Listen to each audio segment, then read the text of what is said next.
The hug lasted 3 seconds longer than what dignity allows, 5 seconds longer than what my ribs could tolerate, and a lifetime longer than what I was emotionally prepared for. That's when I knew.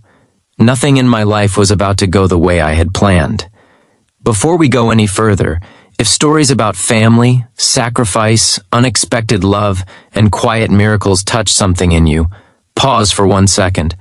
Like the video, subscribe to the channel, and stay with me till the end. Some stories don't just entertain, they remind us who we are. This is one of them.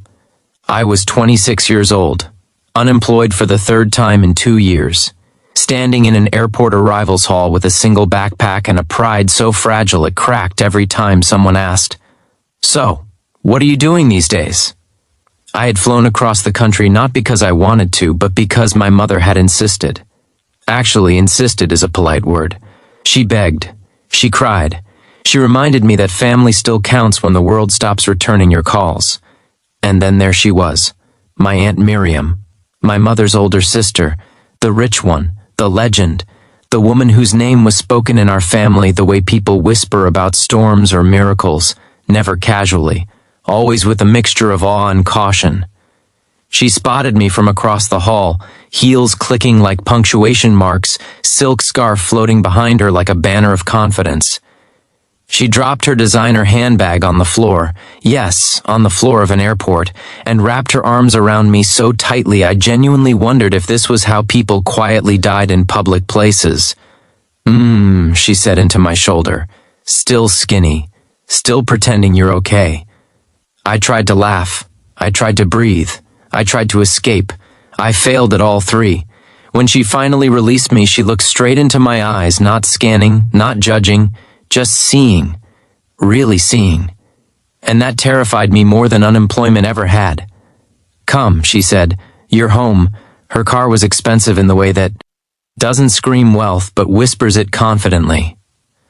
As we drove through streets lined with trees I couldn't name and houses I couldn't afford to imagine, I kept waiting for her to ask the question everyone asked. So what went wrong? She didn't. Instead, she told me about her roses, about how one bush refused to bloom no matter how much sunlight or care it received. Some things, she said, need a different season, not more effort. I stared out the window, pretending that didn't feel like a direct hit. Her house wasn't a mansion, but it was big enough to echo, clean enough to feel intimidating, warm enough to feel intentional. She gave me a guest room that felt more like a hotel suite than a place for someone crashing temporarily. Temporary was the word we both avoided. That night, I lay awake staring at the ceiling, replaying every failure I had collected like souvenirs, jobs lost, relationships ruined, promises made too early and broken too often. Somewhere between regret and exhaustion, I fell asleep. I woke up to the smell of coffee. Real coffee. Not the instant kind I'd been living on. Downstairs, Miriam sat at the table reading the newspaper, glasses low on her nose. She looked up when I entered and smiled like she had been waiting. "Eat," she said, sliding a plate toward me. Eggs, toast, fruit, care, all plated neatly. "I'll start looking for work today," I blurted out, as if silence might cost me my place. She raised an eyebrow. "You'll start breathing today. The rest can wait." Days passed, then weeks. I applied for jobs. Some replied, most didn't. Each rejection tightened something in my chest I pretended wasn't fear. Through it all, Miriam never hovered, never lectured. She asked questions at dinner, listened, remembered details I didn't think mattered. One afternoon I found her in the garden, hands deep in soil. "You ever regret not having kids?" I asked, the question surprising even me. She smiled without looking up. "I have children. They just arrive. At different ages." That night she hugged me again, long, tight, unavoidable. I didn't resist. The turning point came quietly. I was in the study using her computer to send yet another application when I noticed a framed photo on the shelf. A younger Miriam stood beside my mother, arms around each other, laughing. On the back, written in faded ink, "We promised we'd never let the world harden us." I took the photo to her. "You kept the promise," I said. She looked at it for a long moment. "No," she said softly. "I just learned how to soften again." A week later, she asked me to come with her to a meeting, a charity board she chaired.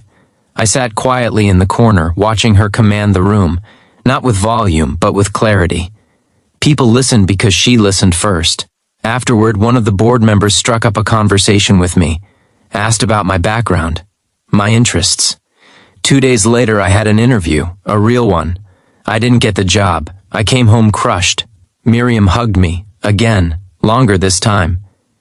Failure isn't rejection, she whispered. It's redirection. A month later, another opportunity came. Then another. Slowly, something shifted, not just in my resume, but in me. I stopped apologizing for taking up space. I started believing I deserved the help I was given. The day I finally got an offer, a job that fit, that challenged me, I came home shaking. She didn't celebrate loudly, she just smiled, hugged me, tight, safe, unescapable. You were never broken, she said, just resting. I moved out 3 months later, into a small apartment, a life that felt earned, not borrowed. On my last day, she hugged me at the door. I tried to pull away sooner this time. She didn't let me. Somewhere between laughter and tears, I realized something important. It's always good to have a rich aunt on your mother's side, not because of money, but because when the world loosens its grip on you, she holds on tighter, until you remember how to stand again. If this story moved you, if it reminded you of someone who held you when you couldn't hold yourself, like the video, subscribe to the channel, and share it with someone who needs that reminder today.